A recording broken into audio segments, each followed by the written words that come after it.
In our scriptures,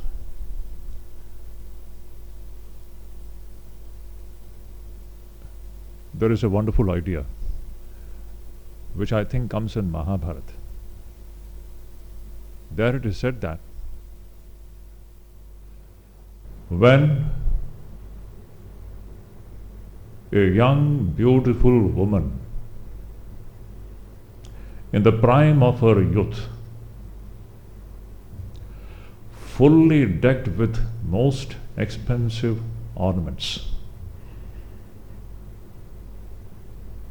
I repeat, when a young, beautiful woman in the prime of her youth, decked with most expensive ornaments, she is putting on most expensive ornaments, and she walks in the middle of the night, in the midnight, freely in the streets, without being molested or without being troubled by anyone.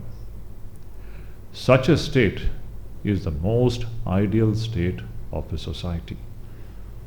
What a beautiful picture of an ideal state of human society, where a young, beautiful woman in the prime of her youth, she is fully decked in the most expensive golden ornaments, but she can freely walk even in the middle of the night without any sense of insecurity and fear. That state of the society is the ideal society. So we can, in comparison, understand how low our society has gone down today. And one of the main reasons of this is, now see, this is directly connected with our subject here. Why is this state of affairs existing in our society? It is only because human beings, when they lose their character, when human beings become like animals. There is another beautiful verse which comes in Niti Shatakam, where Bhartrihari, wonderfully he says, Yasya na vidya na tapo na dhanam, na jnanam na guno, na shilam na dharma, te martya loke bhuvibhara bhuta manushya rupena mrgascharanti. It's a beautiful verse where Bhartrihari says that Yesham na vidya, human beings without vidya, just imagine. Yesham na vidya na tapo, there is no tapa. Tapa means what? Tapa is that discipline through which human beings practice self-restraint. Human beings alone can practice self-restraint. A human being who is not trained in self-restraint is not human being at all. Animals don't practice self-restraint. Tapa means restraining one's body, sense organs and mind. So yesham na vidya, people devoid of higher ideals. No vidya, no knowledge, no wisdom. Just day and night only worried about sensory enjoyments. And no tapa, there is no self-restraint, no self-control. Yesham na vidya na tapo na dhanam, and no charity, means always wanting, hoarding. Opposite of charity is greed, only wanting everything for oneself. These are all asuri prakriti, the prakriti of devils or demons. Demons are those who only want for me and me and me and me. So these creatures without higher ideals, no self-restraint, and always greedy and wanting more and more, and yesham na jnanam, they don't have higher knowledge, only they consider themselves to be the body and the indriyas.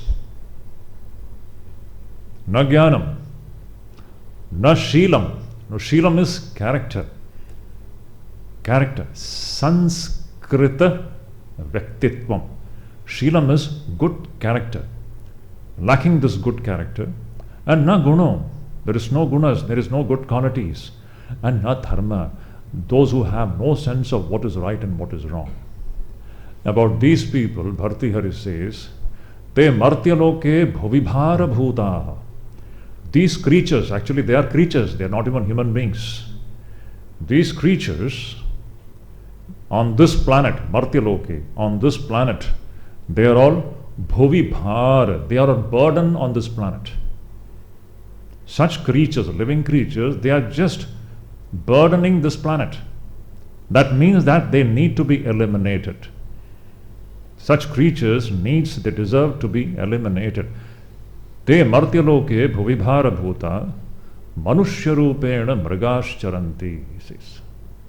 These are all animals moving in human form. So beautiful. So we know animals. Actually, we have no cause of worrying from animals. If I know a tiger, I know tiger. It is recognized as tiger. You can keep away from it. But what do you do about animals in human forms? We can't even recognize them. Outwardly, they have the forms of human being. Inwardly, they are all brutal animals because they are like devils. Outwardly, with human forms, inwardly, they are all pashu and pashu alone. These people, they are just burden. These are not people, they are creatures. These creatures, the Shastras say, they are all a burden on this planet. They are burden on this planet means what do you do with burden? You just throw it away. They deserve to be terminated. That is the only one fate of such living creatures. They are not human beings. Te martyaloke bhuvibhara bhuta manushya rupena mrigascharanti. So we have in this society animals moving in human forms. Now, I am raising this issue here only because so many phone calls and WhatsApp messages about what has happened recently in this state. Very painful. The whole country is shaken. And I'm happy to say that whole country is shaken. That shows that people still have a very sensitive conscience. We have not lost that. So what do we do in this situation? This is not the situation to sit and cry and weep. We have to be strong. Everyone has to be strong. This is a fight between dharma and adharma. We should remember. If you go back to the Shastras, you will see this is a fight between dharma and adharma. Such evil forces, they always existed. Even today it is existing, sometime more, sometime less. If you go by Bhagavad Gita's wonderful teaching, Krishna is saying, Yada yada hi dharmasya glanir bhavati. There are two things constantly happening. Sometimes dharma glani takes place. Sometimes dharma's utthapanam also takes place. This is continuously going on. At a certain period of time, you will find dharma is gone down and adharma is ruling. And sometimes you will find adharma has gone down and dharma is ruling. So that state of affair where dharma rules and adharma goes down, that is an ideal state of affair. So, even in the present situation, we will find, we are seeing that it is the rule of adharma. And in the rule of adharma, what to be done? What is the role of human beings in this situation? Here comes the beautiful philosophy of Bhagavad Gita, the greatest philosophy ever given to the humanity. What is the role of human beings in this situation? It is not the time to weep. This is what exactly Arjun was taught by Krishna. Arjun was weeping. No weeping. This is not the time to shed tears. Krishna scolded Arjuna. Don't behave like a eunuch. Klaibyam masmagama partha naita tvayi upapadyate shudram hridaya daurbalyam tyaktva uttashtha parantapa. Stand up on your feet. Don't behave like a eunuch, like a chicken-hearted person. Stand up on your feet and fight the battle. You stand up on the pedestal of dharma and fight adharma. Kauravas, they represent these creatures who are animals in human form. If you look into all the deeds of Duryodhan, Jarasandha, and all of them, Shakuni, and the whole lot of them, the way they killed Abhimanyu, it is just one instance. all kinds of treachery, all kinds of atrocities which they have been committing. This is the force of adharma. It is Pashu Swabhava functioning in human form. What to do with it? What are we going to do in such a situation? Follow the philosophy of Krishna. Take the side of dharma, and this is a battle against adharma. That is a simple thing. So even to wage this war against adharma, one has to have strength. Balam, a weak person cannot do.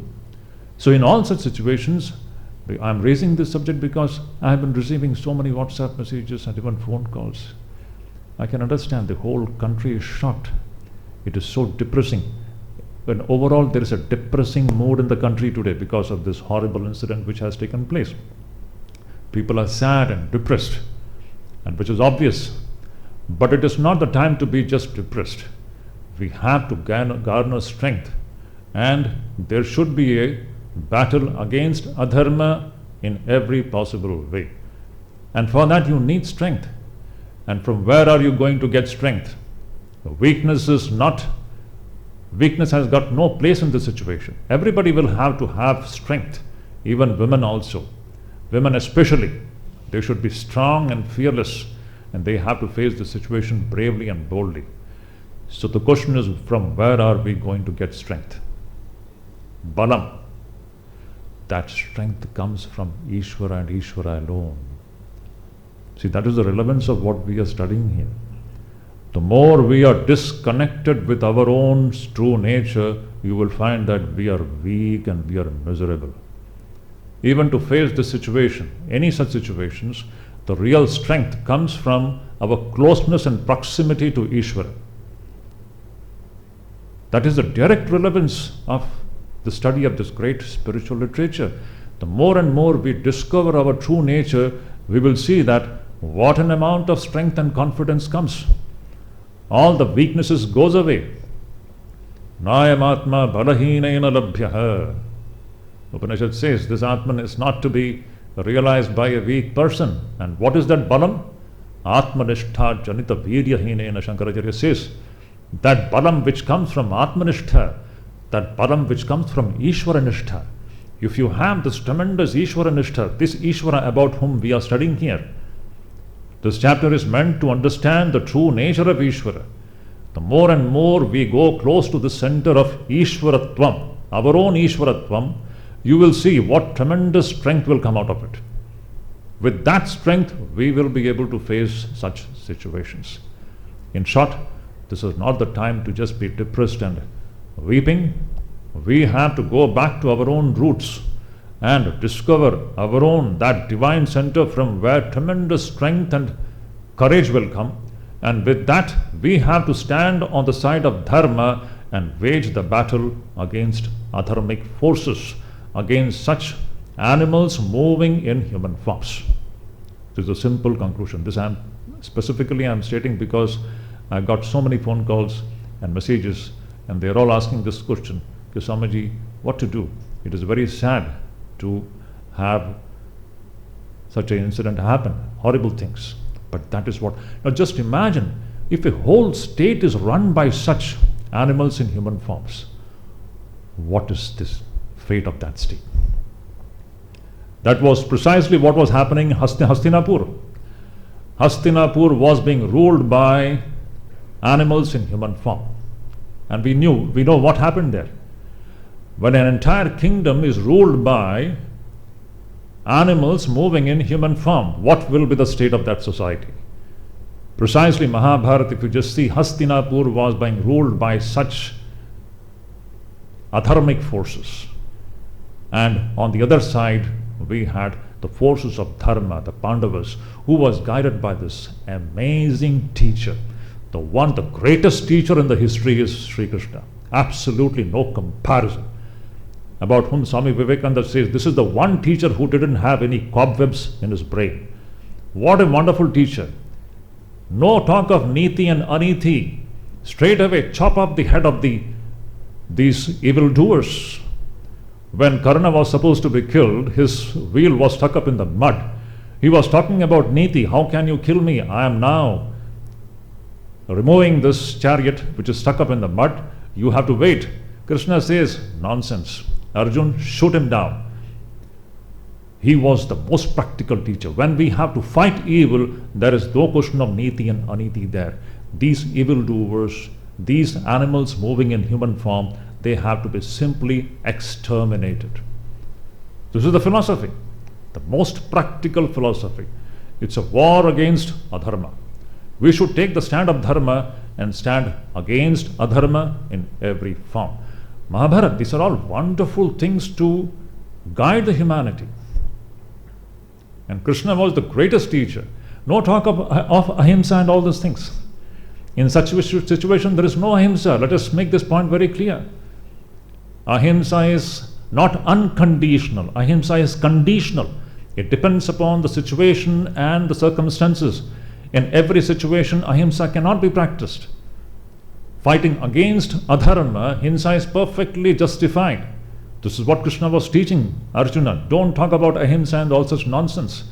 You are facing a group of evil people, and these evil people have to be tackled in their own way.